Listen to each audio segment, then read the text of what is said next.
നമുക്ക് വരാപ്പുഴ പള്ളി പോയാലോ? അപ്പൊ നമ്മുടെ മാവൂർ പറഞ്ഞ പോലെ വരാപ്പുഴക്കാരിയായ ഞാൻ ലൈഫിൽ ആദ്യമായിട്ട് വരാപ്പുഴ പള്ളി പെരുന്നാള് കൂടാൻ വേണ്ടി പോവാണ് കേട്ടോ. ഓഗസ്റ്റ് 15 ഇൻഡിപെൻഡൻസ് ഡേയുടെ അന്നാണ് വരാപ്പുഴ പള്ളി പെരുന്നാൾ നടത്താറുള്ളത്. 3 വർഷങ്ങൾക്ക് ശേഷമാണ് കേട്ടോ മക്കളായിട്ട് ഒന്നിച്ചൊരു പള്ളി പെരുന്നാൾ കൂടുന്നത്.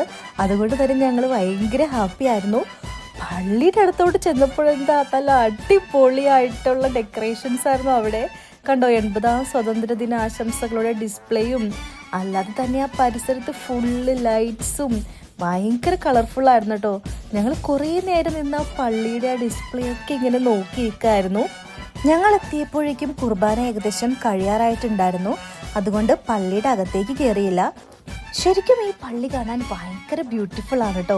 കണ്ടോ, ഈ കാണുന്നതാണ് വരാപ്പുഴ പാലം. അപ്പോൾ നമ്മുടെ ഈ വരാപ്പുഴ പള്ളിയുടെ ഫ്രണ്ടിൽ തന്നെയാണ് കേട്ടോ ഈ ഒരു പുഴയുള്ളത്. ഇവിടെ പിന്നെ ബോട്ടിങ്ങും കാര്യങ്ങളൊക്കെ ഉണ്ട്. അത് കഴിഞ്ഞ് ഞങ്ങൾ നടക്കുമ്പോഴാണ് ഈ ഒരു സംഭവം കണ്ടത്. ഇതെന്താന്ന് വെച്ചാൽ ഒരു ഓപ്പൺ ജിമ്മാണ് കേട്ടോ. സദീഖും മാവറും അവിടെ കിടന്ന് കുറേ നേരം ഓരോ അഭ്യാസങ്ങൾ കാണിച്ചുകൊണ്ടിരിക്കുകയായിരുന്നു. പിന്നെ അവിടെ നിന്ന് വലിച്ചുകൊണ്ട് വന്നതാണ്. അത് കഴിഞ്ഞ് പോകുമ്പോഴാണ് നല്ലൊരു ഫിഷ് സ്റ്റുഡിയോ കണ്ടത്. നല്ല കളർഫുൾ ആയിട്ടുള്ള ഫിഷസ് ഒക്കെ ഉണ്ടായിരുന്നു കേട്ടോ അവിടെ. അത് കഴിഞ്ഞപ്പോഴാണ് മഞ്ഞുമൽ കർമ്മലിത്ത മിഷൻ തട്ടുകട കണ്ടത് കേട്ടോ. ഭയങ്കര വെറൈറ്റി ആയിട്ട് അച്ഛന്മാരൊക്കെ നിന്ന് ഫുഡൊക്കെ കൊടുക്കുന്നത് കണ്ടു. അപ്പോൾ ഹസ്ബൻഡിൻ്റെ ഒരു സ്റ്റുഡൻറ്റ് അച്ഛനായിട്ടുണ്ടായിരുന്നു. അപ്പോൾ ആളെയാണ് അവിടെ കണ്ട് ഹസ്ബൻഡ് സംസാരിച്ചത്.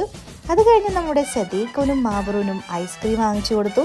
പിന്നെ ഈ ഒരു ഐറ്റം, ഇതിൽ വെള്ളക്കടലയും കുക്കുംബറും ക്യാരറ്റും ക്യാബേജും ഒണിയനും അങ്ങനെ എല്ലാം കൂടി മിക്സ് ചെയ്തിട്ട് കുറച്ച് മസാലകളും ചേർത്ത് സോസൊക്കെ ഒഴിച്ച് നമുക്ക് തന്നു. അത് ഞങ്ങൾ കഴിച്ചു, എല്ലാവർക്കും ഇഷ്ടപ്പെട്ടു. അത് കഴിഞ്ഞ് നമ്മൾ നമ്മുടെ സ്ഥിരം മെയിൻ ഐറ്റമായിട്ടുള്ള പാനിപൂരി ഒന്ന് ട്രൈ ചെയ്തു. അങ്ങനെ അതും കഴിച്ച് കഴിഞ്ഞ് നമ്മൾ നേരെ ഇനി പള്ളിയിലൊക്കെ പോയി ഒന്ന് പ്രാർത്ഥിക്കാമെന്ന് വിചാരിച്ചു. തിരക്കാണെങ്കിൽ കൂടിയാണ് വന്നുകൊണ്ടിരുന്നത് കേട്ടോ. നടന്നു പോകുമ്പോൾ തന്നെ നിങ്ങൾക്ക് കാണാം നിറച്ച് ജനക്കൂട്ടങ്ങളായിരുന്നു. അപ്പോൾ നോക്കിയേ, ഭയങ്കര കളർഫുൾ അല്ലേ കാണാനായിട്ട്. പള്ളിയുടെ അകത്ത് കയറി പ്രാർത്ഥിക്കാനാണ് പോയെങ്കിലും ആ ഒരു ഫ്രണ്ടിലെ ആ ഒരു ഡിസ്പ്ലേ കണ്ടിട്ട് അവിടെ നിന്ന് മാറാൻ തോന്നുന്നുണ്ടായിരുന്നില്ല. അങ്ങനെ കുറച്ച് നേരം അവിടെ നിന്ന് പിന്നെ 1-2 വീഡിയോസൊക്കെ എടുത്ത് ഞങ്ങൾ നേരെ പള്ളിയുടെ അകത്തേക്ക് കയറി. ഒരുപാട് പേര് അവിടെ ഇരുന്ന് പ്രാർത്ഥിക്കുന്നുണ്ടായിരുന്നു. അങ്ങനെ നന്നായിട്ട് പ്രാർത്ഥിച്ച് നമ്മൾ പതിയെ വീട്ടിലേക്ക് പോകാനുള്ള പ്ലാനാണ്. ഏകദേശം ഒരു 8 മണിയൊക്കെ ആയിട്ടുണ്ടായിരുന്നു കേട്ടോ. അപ്പോൾ നോക്കി, നല്ല ഭംഗിയുള്ള മാതാവിനൊക്കെ അവിടെ ചെയ്തു വെച്ചിട്ടുണ്ടായിരുന്നു. അങ്ങനെ നമ്മുടെ മാവറും ആണെങ്കിൽ അവിടെ നിന്ന് വരുന്നുണ്ടായിരുന്നില്ല. പിന്നെ ഞാൻ അവിടെ പോയൊക്കെ വിളിച്ച് തിരിച്ചു വരുമ്പോഴാണ് ഈ ഒരു ചേട്ടൻ്റെ പാട്ട് കേട്ടത്.